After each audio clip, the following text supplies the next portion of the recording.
Chilli powder అన్ని రకాల వంటలకు పచ్చళ్లకు సరైన chilli powder. No colour no chemicals.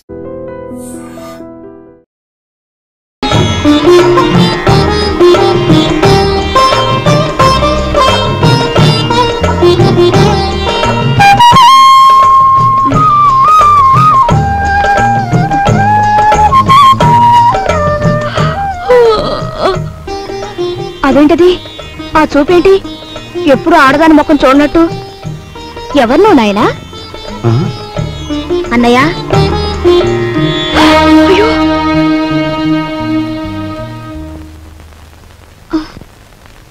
ఎవరమ్మాయి?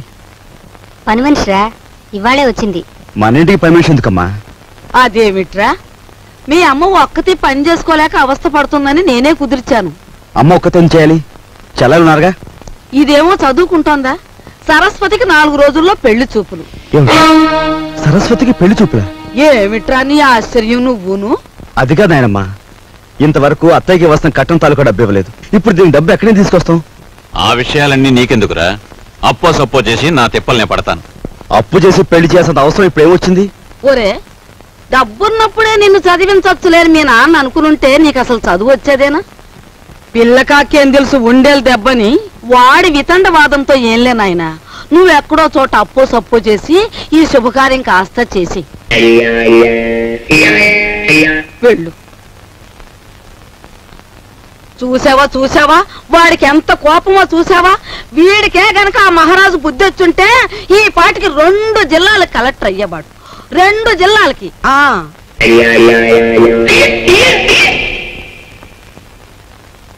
అన్నయ్య, కాఫీ. సరస్వతి, అలా కూర్చో. నీకో విషయం చెప్పానుందమ్మా, కానీ ఎలా చెప్పాలో ఏమిటో. చూడన్నయ్య, మన ఇంట్లో దేనికైనా తిరగబడి చెప్పే ధైర్యం నీకొక్కడికే ఉంది. నువ్వు చెప్పలేకపోవడం ఏమిటన్నయ్య? ఎప్పుడో పెళ్ళైన అత్తయ్యకు మనం కట్నం ఇవ్వలేకపోయాం. ఇప్పుడు నాన్న నీ పెళ్లి తలపెడుతున్నాడు. ఈ పెళ్లికి డబ్బు ఎక్కడి నుంచి తీసుకొచ్చి ఇవ్వగలడు? మరేం లేదమ్మా, నాకు పెళ్ళొద్దని నువ్వు తిరగబడాలి. ఈ భయాలతోనే మనందరం నాన్నగారి బాధ్యతని పెంచేస్తున్నాం. మనం ఎదిరించి ఓ నిర్ణయం తీసుకోకపోతే అవి పరిష్కారం కావు.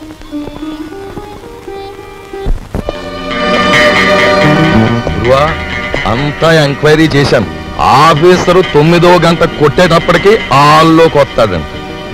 ఆ తర్వాత వాడి స్థానంలోకి నువ్వు వెడతావు.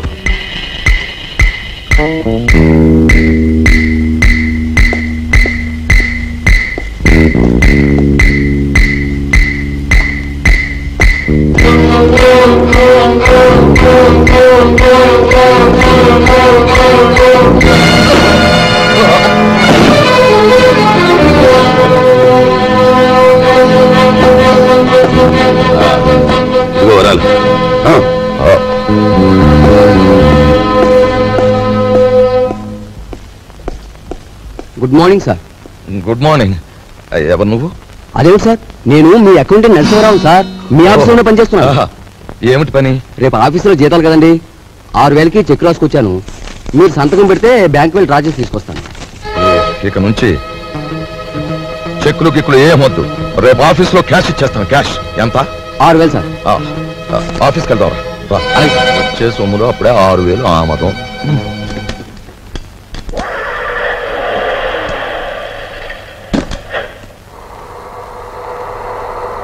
వాడు మా పెద్దబ్బాయి, ఎంఏ చదివాడు. నేను నిరుద్యోగిని. మరి మీరు? నిరుద్యోగ సంఘానికి అధ్యక్షుణ్ణి. మరి ఇది ఈ పెళ్ళేంటంటారా? ఉద్యోగం లేదే పెళ్లి చేసుకోకూడదు అనుకుంటే ఫర్ అంతే, అలా ముదిరిపోవడమే. మరి మీరు? నేను ముదిరిపోవడానికే నిశ్చయించుకున్నాను. చూడు మిస్టర్.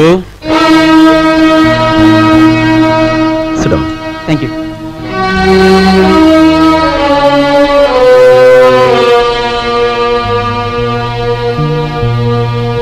లలిత,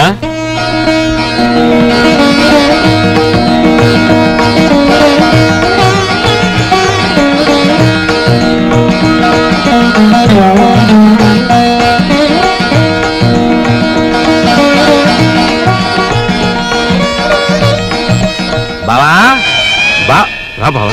ఇదేనా రావడం? హాల్ హాలంతా ప్రేక్షకులతో నిండిపోయింది. కొంప తీసి సరస్వతికి ఏమన్నా పెళ్లి చూపులా? అవును బావ. బాగుంది. మొదటి సినిమా రిలీజ్ కాకుండా రెండో సినిమాకి ముహూర్తం పెట్టేట వెనకటి గౌడ నీలంటాడే. అది కాదు బావ. ఏది కాదు? ఇప్పటికి నా పెళ్ళై 5 సంవత్సరాల 3 నెలలు 2 రోజులు అయింది. ఇంతవరకు నా కట్నానికి దిక్కులేదు. దానికి పెళ్ళా అంటే రేపటి నుంచి దాని మొగుడు కూడా నీ ఇంటి చుట్టూ కట్నం కోసం తిరుగుతూ కూర్చోవాలా? మా నాన్న కట్నమో అని ఫైట్ చేస్తున్నాను నన్ను. గొడవ దేనికి బావ? పెద్దలందరి ముందు. అవును, నా కట్నం ఎగ్గొట్టిన నువ్వో పెద్ద మనిషివి, నీ కూతురు చేసుకోవడానికి వచ్చిన ఆయన పెద్ద మనిషి, మధ్యలో నేను లోపడగాను అంతేనా? అవును, ఇంతకీ ఏడా పెళ్లి కొడుకు తండ్రి? కొంపకి ఏంటి నీ గొడవ? నాకు అర్థం కదా అసలు. టైం ఇస్తే నీ కట్నం బాకీ తీర్చేస్తాను. ఇదిగా ఇవన్నీ నాకు అనవసరం. నా కట్నం డబ్బు నాకు ఇస్తే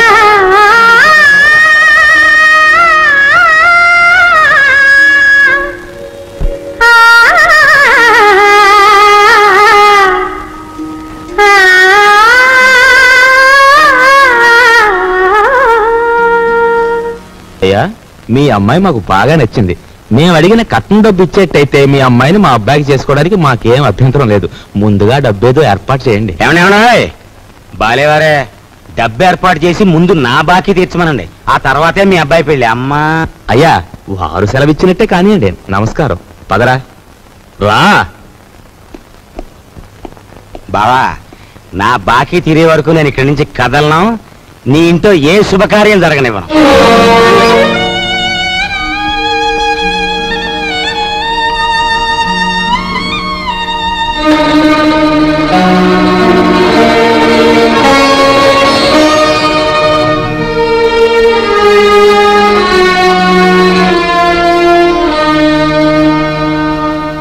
ఈ డబ్బుతో మీ పెళ్లి సంబంధం ఖాయం చేసుకునేందుకు నాకేం అభ్యంతరం లేదు. అయితే అనుకున్న కట్నం బ్యాలెన్స్ పెళ్లికి వారు ముందే ఇవ్వాలి.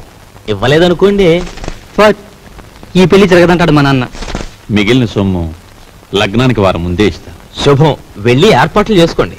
అలాగే, వస్తానండి.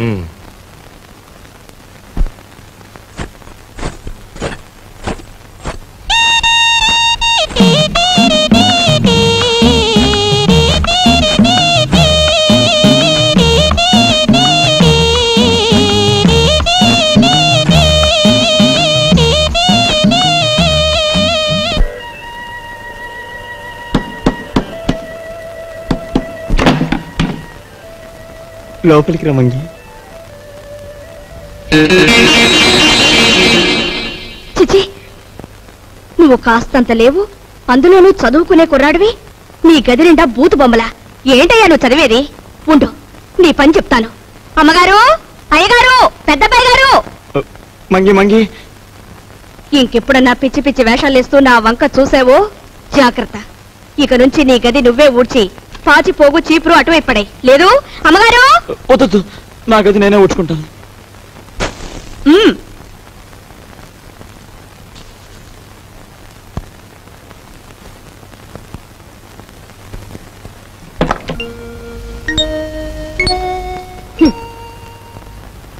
మీ నాన్నగారి గురించి ఎవరికి పడుతుందమ్మా? ఆయన్ని గురించి అహర్నిశలు ఆలోచించే నీకు నాకు తప్ప.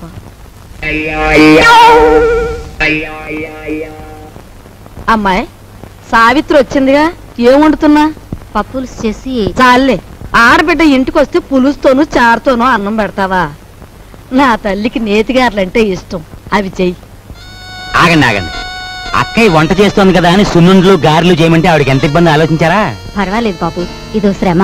నాకు తెలుసు అక్కయ్య, నీకు భూదేవుకున్నంత ఓపుకుందని. అయినా నేను ఎప్పుడైనా నాకు సేమియా పాయసం అంటే మహా ఇష్టం అని చెప్పానా? చెప్పను. పులిహోర అంటే ప్రాణం లేచి వస్తుందని చెప్పానా? చెప్పను. ఆయన అసలే మొహాట మనిషి వదిన, నోరు విడిచి ఏదీ చెప్పరు. అబ్బాయి చెప్పకపోయినా ఈ ఇంటికి అల్లుడుగా వచ్చాక ఆ మాత్రం చేసి పెట్టాలని దానికి మాత్రం తెలీదు. అలా చెయ్యమ్మా. అలాగే అత్తయ్య.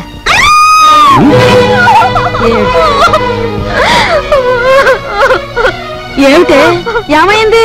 ఎందుకు ఏడుస్తున్నావు? ఏమన్నా తేలు కుట్టిందా? పావుల నర్సాయికి ఫోన్ చేస్తా. తేలు కాదండి, చచ్చిపోయిన సన్యాసిరావు గారు చటుక్కున జ్ఞాపకం వచ్చారండి. ఆ మూల కూర్చుని ఏడుస్తావేమిటి? ఆ ఏడ్చా ఏడిపోదో ఇటు వచ్చాడు. ఈ కేడొచ్చండి. అవునన్నట్టు ఎవరో జ్ఞాపకం వచ్చి ఏడుస్తున్నావు కదా, హూ ఇస్ దట్ సన్యాసి? ఏదైనా ఫ్లాష్ బ్యాకా? ఏం బ్యాకో నాకు తెలియదు గాని తమలాగే అతను కూడా ఒక రోజు అత్తారింటికి వచ్చాడండి. ఇంతకేం జరిగిందే? ఆయన గారు వచ్చి సరిగ్గా అయ్యగారు అడిగిన పిండి వంటలే చేయించుకొని తిన్నారండి. తింటే తినాలే, ఆ తర్వాత ఇంకా ఏం జరగాలండి? రాత్రి అయ్యేసరికి జ్వరం వచ్చిందండి, ఆ తర్వాత వాంతులండి, ఆ తర్వాత విరోచనాలండి, తీరా చూస్తే కలరా అన్నారండి. కలరానా? ఆ మర్నాడు పొద్దున ఆ బాబుగారు ధన్మని చచ్చిపోయారండి. ధన్మని చచ్చిపోయాడా? సరిగ్గా ఈయన అడిగిన పిండి వంటలు వద్దు, పాడు వద్దు కానీ నీకు నమస్కారం తల్లి, ముందే చెప్పావు. మనిషి బాగుంటే చాలేమ్మా, పిండి వంటలు లేకపోతే పోయాయి.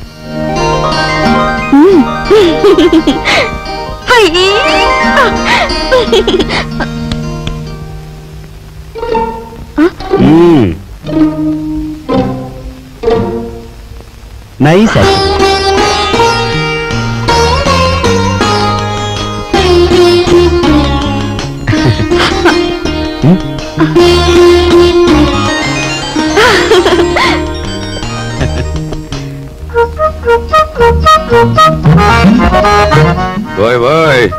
తొందరగా లాగించో లాగించు అని జతకావాడు గుర్రపు తోగలాగినట్లు లాగుతుంటే తెరుచుకోవద్దు. దీని నంబర్లు తెప్పలేక నాకు దెమ్మ తిరిగిపోయి బొమ్మ కనిపించేస్తా. అంత చికాకున్నా వాడివి జీతాలు క్యాష్ పేమెంట్ ఇస్తాను ఎందుకు ఒప్పుకున్నారా బేవర్స్ నా కొడక? ఒప్పుకోక సావమంటావా? సంతకం పెట్టడానికి సిద్ధపడితే చెక్కు మీద అంతే మన బండారం బయటపడిపోయి స్వామియే శరణం. స్వామియే శరణం. ఫ్యామిలీ లేడీ వస్తున్నట్టు వెళ్ళి దాక్కుంటా. స్వామియే శరణం, స్వామియే శరణం, స్వామియే శరణం. పాలు తీసుకోండి. తీసుకుంటాను, అలా ఉంచు. రేపు ఆఫీసులో జీతాలు ఇవ్వాలి. సేఫ్ లో ఒక 6,000 తీసి నా బ్రీఫ్ కేసులో ఉంచు. అదేంటండి ఎప్పుడూ లేని ఈనపెట్లో నుంచి నన్ను డబ్బు తీయమంటున్నారు? వ్రతంలో ఉన్నాను కదా, పాపిష్టి డబ్బు చేత్తో ముట్టుకోవడం ఎందుకు అని. దీని నంబర్లు నాకెప్పుడు చెప్పలేదు కదా, ఇప్పుడైనా చెప్పండి, తీసిస్తాను. ఎన్నాళ్ళు లేని డబ్బు యాతన ఇప్పుడు మాత్రం నీకెందుకు? స్వామియే శరణం. నే పూజ చేసి పడుకుంటాను, నువ్వు వెళ్ళి పడుకో. అలాగే. స్వామియే శరణం. ఆఫీసర్ గారికి ఇనపెట్టే కాదు, ఇళ్ళాలు కూడా లాసే. నోరు మీద వచ్చిందే ఎదవ పని మీద, అందులో మళ్ళీ విచారం ఐడియా ఒకట. ఆవిడనే కాదు, పని పిల్ల గురించి నువ్వు పల్లెత్తు మాట మాట్లాడిన పళ్ళు పిక్సి చేతులు పెట్టేస్తాను. పెట్టేద్దు గానీ ముందు ఆ పని చూడు. నేను చూడలేను బాబు, నంబర్లు తిప్పుతుంటే అలు చేతులు లాగేస్తున్నాయి. ఈ కుంట నా కొడుకును మొయ్యలేక నా నడుము లాగేస్తుందా బాబా. పని చూడు. సత్తే తలిపేసి నువ్వు పని చూడు. నేనా?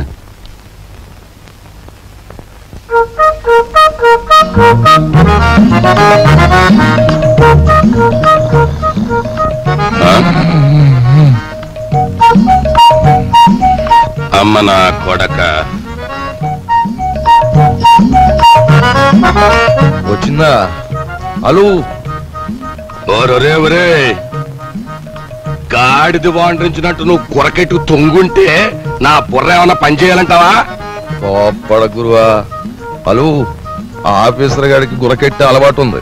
ఇప్పుడు మనం గురకెట్టలేదనుకో ఫ్యామిలీ లేడీకి అనుమానం వచ్చేస్తుంది. పని చూడరా, పని చూడు.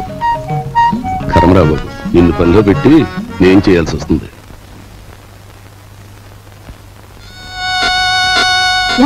వచ్చా అన్నయ్య వచ్చేస్తున్నాడు. అసలు విషయం తేలిపోవాలి. జాడిని చదివిపెట్టండి, ఊరుకుంటే లాభం లేదు.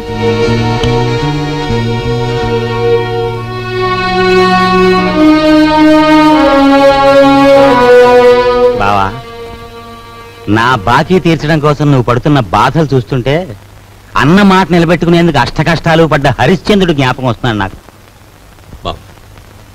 ఎంతకు నువ్వు చెప్పేదేమిటి? ఏముంది, నువ్వు హరిశ్చంద్రుడివి, మా నాన్నేమో విశ్వామిత్రుడు. నేను నక్షత్రకుండా అయిపోయాను అనవసరంగా. ఇదిగో ఇదంతా నాకు అనవసరం. నువ్వు మార్వాడి దగ్గరికి వెళ్ళి అర్జెంటుగా అప్పు చేసేయి. పుట్టిన ప్రతి చోట అప్పు చేశాను బాబు. నీ ప్రయత్నాలన్నీ ఫ్లాప్ అయ్యాయి కాబట్టి ఓ సూపర్ హిట్ ఐడియా చెప్తాను. ఏమిటి? దీనికి ఆడియన్స్ అంతా కావాలి. అత్తయ్య, అక్కయ్య, నా బోన్ వైఫ్ సావిత్రి, ఓయ్ మేనల్లుడు, ఆడియన్స్ మొత్తం వచ్చేయండి. కమాన్. బావ కష్టాలన్నీ గట్టెక్కిపోవడానికి నేను 70mm ఐడియా ఇస్తున్నాను, అందరూ జాగ్రత్తగా వినండి. పెద్దాపురం బసవయ్య గారి అమ్మాయిని మన రాజుకిచ్చి పెళ్లి చేసేస్తే వాళ్ళు భారీ ఎత్తున కట్నం ఇస్తారు. దాంతో ముందు నా కట్నం బాకీ తీర్చేయచ్చు. మన సరస్వతి పెళ్లి చేసేయచ్చు. మిగిలిన బ్యాలెన్స్ డబ్బుతో ఒక ఇల్లి కొట్టు పెట్టుకోవచ్చు. కాకపోతే ఏంటంటే ఆ అమ్మాయికి ఒక కన్ను గుడ్డి ఒక కాలు కుంటి. వెధవ సలహాలు ఒక నోరు మూసుకో. మా రక్తం ఓడ్చైనా సరే నీ కట్టిన డబ్బులు నీకు సెటిల్ చేస్తాం. అంతవరకు తేరగా తింటూ కూర్చో. అంతేగాని ఇంకెప్పుడు ఇలాంటి పిచ్చి పిచ్చి సలహాలు మాత్రం ఇవ్వకు. జాగ్రత్త. ఏమిటన్నయ్యా మనిషి అంత మనిషి మీ బావను పట్టుకొని వాడంతంత మాట్లాడుతుంటే నువ్వు చూస్తూ ఊరుకుంటావా? ఒరే పెద్దంతరం చిన్నంతరం లేకుండా ఇంటి అల్లుండి పట్టుకుని అట్ట ఎత్తి పొదేస్తే ఆడికి కాస్త గడ్డి పెట్టలేవు. లలిత ఎండలో అలిచిపోయి వచ్చాడు, వెళ్ళి వాడికి అన్నం పెట్టు. అమ్మో అమ్మో అయ్యో ఏయ్,